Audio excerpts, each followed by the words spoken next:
never know there was a virus one could get through kissing? Well, you get to find that out with me on Sports Science today. My name is Farida, and I'm sitting in for your regular host, Obrimpon and Nakweku. Let's take a turn. We'll be back shortly.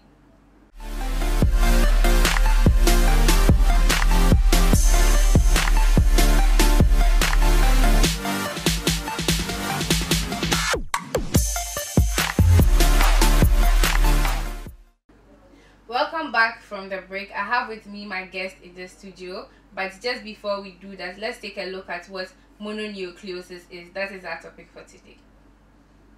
Mononucleosis. Mononucleosis can be referred to as mono or infectious mononucleosis, and this refers to a group of symptoms usually caused by Epstein-Barr virus. It typically occurs in athletes and young adults. You can get it at any age, but the most common age group to get mono is between 15 to 24 years of age. The virus is spread through saliva, which is why some people refer to it as the kissing disease. Many people develop Epstein-Barr virus infections as children after age 1. In very young children, symptoms are usually non-existent or so mild that they aren't recognized as mono. Once you have an Epstein-Barr virus infection, you aren't likely to get another one. Any child who gets Epstein-Barr virus will probably be immune to mono for the rest of their lives. So for those of you who don't know about mononucleosis, that is what we'll be talking about today. I have with me my guest in the studio. Let's welcome Elvin. Thank you very much. I hope you are doing fine this morning. Yes, please. So we are talking about mononucleosis today. What is it about? Mononucleosis, or mono, or the infectious mononucleosis, is basically a group of symptoms that is caused by Epstein-Barr virus. They are transferred through saliva, coughing, and how is it related to sports? Since we are doing sports science, is because it relates to all sports, because eventually a sport athlete might not know that he or she has mono. By accident, somebody can cough on you, somebody can transmit saliva through, and that's why they call it the kissing disease. That's why people refer, because actually when you start kissing, you're actually exchanging saliva. Yes, and also is that with mononucleosis, it happens between teenagers, young teenagers, and with the sports, it involves with all sports, because once one person is affected with mononucleosis, it can be transferred to anybody. Like I said, with saliva, through coughing, sneezing, whichever involves. Yes. But what exactly is the cause of? The cause, like I said, is called Epstein-Barr virus. Now, Epstein-Barr virus is a member of the herpes family. And when you look at mononucleosis, for example, you get swollen tonsils.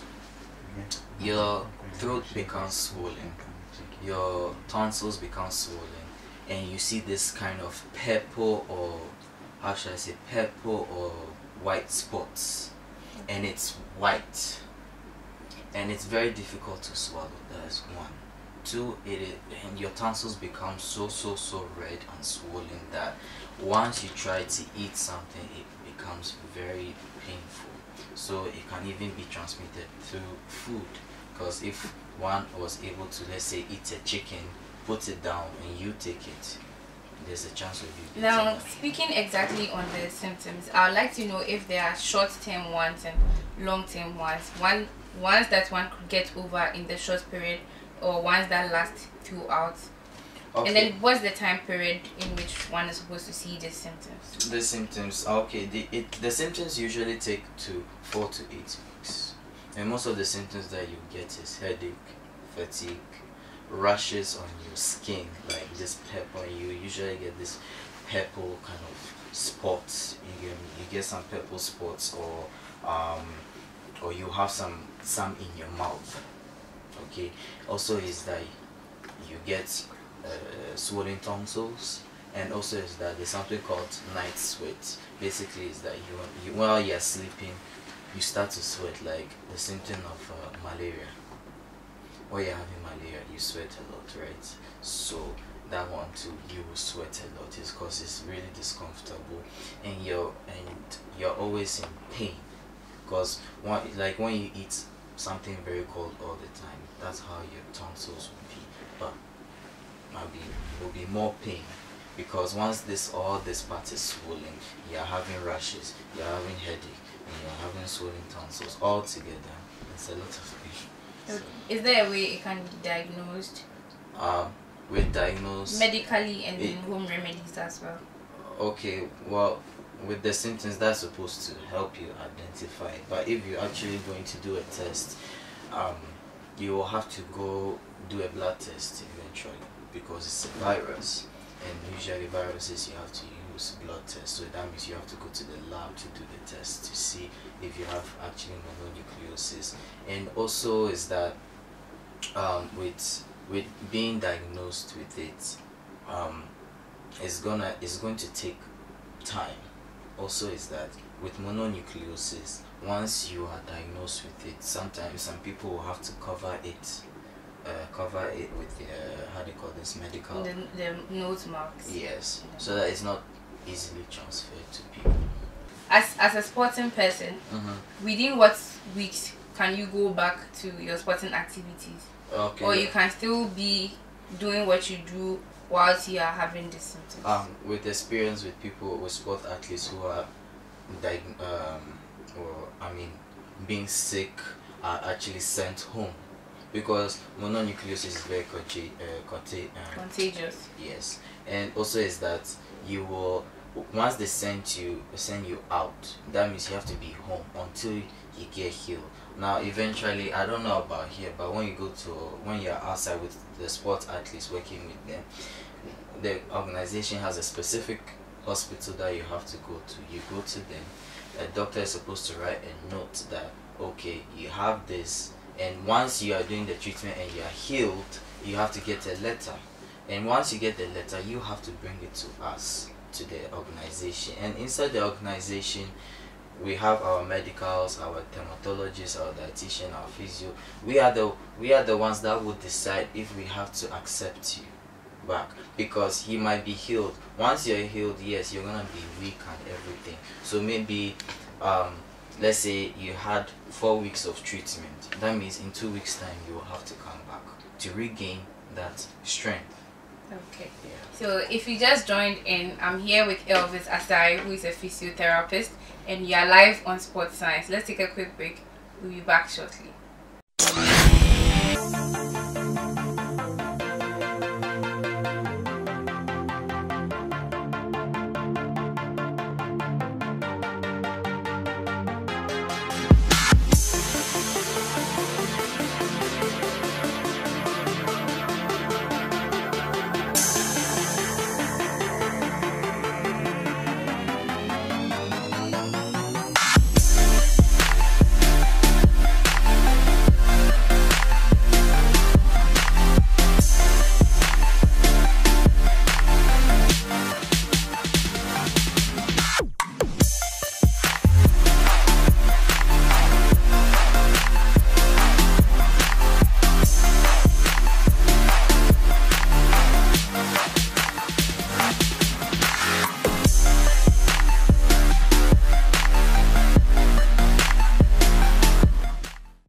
Welcome back from the break. We are still talking about mononucleosis, and just before we delve more into issues, let's take a look at our health tidbits for today.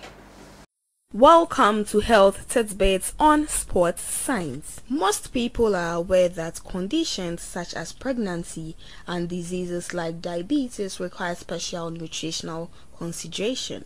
Nutritional requirements also vary according to age, weight, and lifestyle.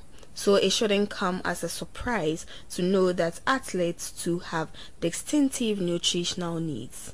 Here are some foods that an athlete should avoid. Limit sports drinks. Unless you are working out or running for more than an hour, it simply isn't necessary to consume sports drinks. Drinking water, green tea, or juice will effectively keep you hydrated.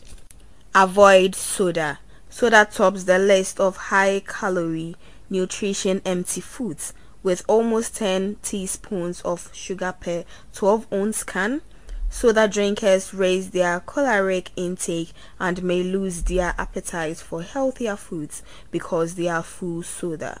Especially dark-colored carbonated beverages such as cola, which contain phosphorus, contributes to calcium depletion. Although diet soda doesn't contain actual sugar, studies have shown artificially sweetened products don't aid in weight loss and contain ingredients that aren't good for the body. For carbonated refreshments, try club soda garnished with citrus or juice made with equal parts juice and club soda. Avoid protein bars and energy bars. Protein bars and energy bars are quick, convenient sources of nutrients. Most are highly processed and cannot compare to eating a piece of fruit and a handful of nuts. For athletes who consume bars with the intent of boosting their protein intake, they should take note that protein in the diet can contribute to bone loss and overtax the kidneys. Many protein bars are also high in saturated fat, which can contribute to heart disease, diabetes, and obesity. Avoid saturated and trans fats. Foods containing hydrogenated vegetable oils and trans fats raise LDL cholesterol, lower good HDL cholesterol, and increase the risk of heart disease, even in well-conditioned athletes. Instead, athletes should choose healthy fats such as nuts, seeds, avocados, seafoods, olive, and peanut oil. Limit fiber. Although a heart-healthy diet includes high-fiber foods, too much fiber can trip up athletes. Consumed pre-event, high-fiber foods may cause loose stool or intestinal problems. Sub-Bill recommends that athletes avoid complex starchy foods and instead opt for whole, unprocessed foods such as oatmeal, raisins, and peanut butter. Limit caffeine. Some research claims that small amounts of caffeine can improve performance. However, athletes should limit their intake because of its dehydrating effects. Avoid caffeine-fortified drinks and limit energy drinks, which may contain but not least natural sources of caffeine. For comparison, nutritionists recommend consuming no more than 300 milligrams per day, which would be equivalent to about 7.5 cola drinks. Avoid alcohol. Overindulging on booze will continue to impact the body cells for about 72 hours. If you have a hangover, that's how your cells feel 3 days later. The detrimental effects of alcohol include slowed reaction times, decreased performance, and increased risks of injury such as muscle tears or heat stroke due to dehydration. That will be all for health tidbits for today, but the key for a healthy diet while training is to limit or avoid foods and ingredients that interfere with the body's nutritional and performance requirements. Stay healthy. What you just saw on your screens was our health tidbits for today. As the saying always goes, a good life is a healthy one. I hope you learned something for today. Moving back into our discussion, Elvis, I'd like to know how mononucleosis can be treated. Okay, with the treatment, obviously involves rest, fluids, and over-the-counter pain, and reducing the fever to it. Also is that mononucleosis doesn't have a specific cure to it, so I would say it should go through its natural course. And also is that, like with mononucleosis, you will have to have a lot of rest, because once you're having this mononucleosis, your whole body is going to become very weak. Because maybe let's assume that you are able to lift 50 kg, you're not going to be able to lift that. So when you talk about resting, let's say the person hits the gym every week, is the person No, supposed that to means do he has this? to exclude the gym out. And you also mentioned fluids. Now when you talk about fluids, is there a particular fruit they're not supposed to take. Or I mean, you can take fruit. I mean, you can take fruits, obviously. For the sake of allergies or any other reactions. With allergies, are there allergies, specific fluids they should take? Okay, with the allergies. Now, with allergies is that anybody, if you know you're allergic to a specific something, I know some people are allergic to specific things. Okay, so for example, if you are allergic to pineapple, you don't have to eat pineapple.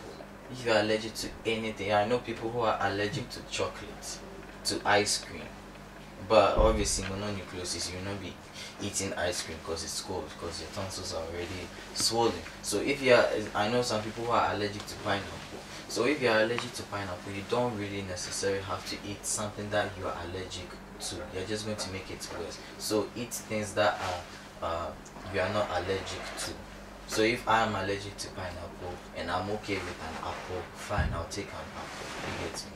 So to the question of the day, does it kill this virus we are talking about? Worst case scenario, it could, because it's a yeah. Why I'm saying worst case scenario is that because of the swollen tonsils, it's going to be difficult to swallow and obviously difficult to breathe. So imagining that the person is not able to treat it, you're not able to treat, there's no money at all for treatment, I'm sure it can kill, because with your swollen tonsils, and imagine your swollen tonsils and all is white with some spots on it, and yeah, it's going to be difficult for you to breathe. Okay. Yes. So can it kill? I think it can kill. But is there any exercise they could actually do or practice at home? Yes, there is one. It's very simple. Okay, so let's not go into that.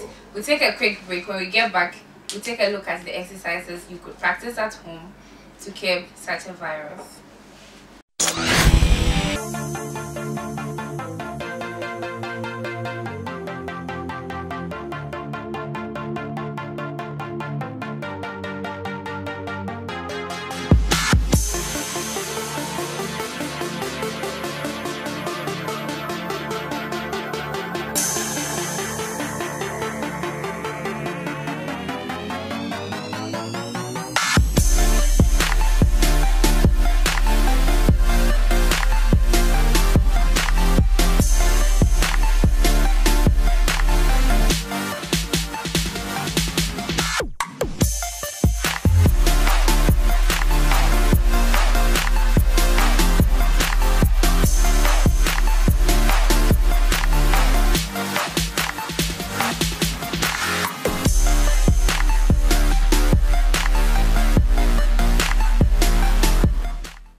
Welcome back from the break. Let's move straight into the exercise you could practice at home to curb such a virus. So Elvis, I should demonstrate, right? Yes, please. Okay. Basically is that you're taking water, warm water. It doesn't have to be cold. When I say warm water, Is there a temperature rate for that? well, when I say warm water, I don't want somebody taking hot water, because you tell them hot water, they'll pour a burning hot water and try to drink it. You're only going to burn your tongue. Lukewarm. Yeah, so you can mix cold water with hot water. That will make warm. Yes. Then you take a full hand of salt, drop it inside to your water and stir it. Now, should I use the iodized one or? We have the big salt. You can. What's the gas coffee called? The adango. What is it called? I have no idea. Adango. Oh yes, adango, right? Okay. Yes. So either that or the normal salt we have, and you drop it into the water, stir it. Now, as you are doing obviously this is swollen tonsils, so you take two of your fingers like this and you place it up to your tonsils here as you're pushing it up. Now, before doing that, you have to take your water, and obviously the water is going to make your mouth full, so you have to. Now, whilst you are doing this, you're supposed to go from left to right, right to left. So as I drink, make my cheeks full, you're going to put both of your fingers up to your tonsils. So we are keeping the water in our mouth. Yes, basically, yes. And you are going with the water from left to right. Then you will try to, why we are doing this is to push the tonsils out more to expose the water and salt. Okay. This remedy is just to relieve some sort of pain. So you can do this maybe every 3 hours, every 4 hours. So as you put it up this way with the water, you are actually just washing the infection inside your mouth. Okay, so you would go like this, and then as you want to, you will go up to, you tilt it to a 75 angle degree and hold it for some time, and you spit it out. Are they likely to experience any pain? You will feel some sort of sting, like like a small cut. It's because it's swollen, that's why you feel as if those kind of tiny cuts. So once you go from left to right, from right to left, left to right with your cheeks, you will push your fingers up and go up to 75 angle degree and hold it for some time. Then you spit out the salt water. It's just to how should I say, clear the infection or reduce some pain. You can repeat that exercise 3 times. 3 times in a day? I mean, like, as you do it, as you're about to do it, you will do it again 3 times repetition. But how many times are you supposed to do it in a day? In 24 hours, maybe every 3 hours you can do it. But Elvis, I'd like to find out how effective this remedy is. How effective? Well, like I said, this remedy is to just reduce some sort of pain. Because obviously you want to eat. You want to eat something. You want to, because once your tonsils are swollen, you can't actually, because if your tonsils are that swollen, imagine you want to eat and your tonsils are going to come together and they are all swollen, and obviously it's painful. Because these are your tonsils, right? They are so close together. Now you want to eat and you are trying to, it will close in and come out again, but the space is too small because it's swollen. Usually the throat is supposed to have some sort of little space again. So this exercise is just to relieve some sort of pain. It will not be this exercise is just to relieve some pain. So it's just to reduce the swelling, and also is that it will just help you through the course. Okay. Yeah. What you just saw is a demonstration of a home remedy one who has mononucleosis can practice at home. Elvis, yes. Thank you so much for being on my show today. And in case you want to contact Elvis, do call him on 020-584-1318. I take it again, 020-584-1318. Thank you for joining me on the show today. I come your way next week Thursday, 10:30 a.m. to 11 a.m. My name is Farida. Have a nice day.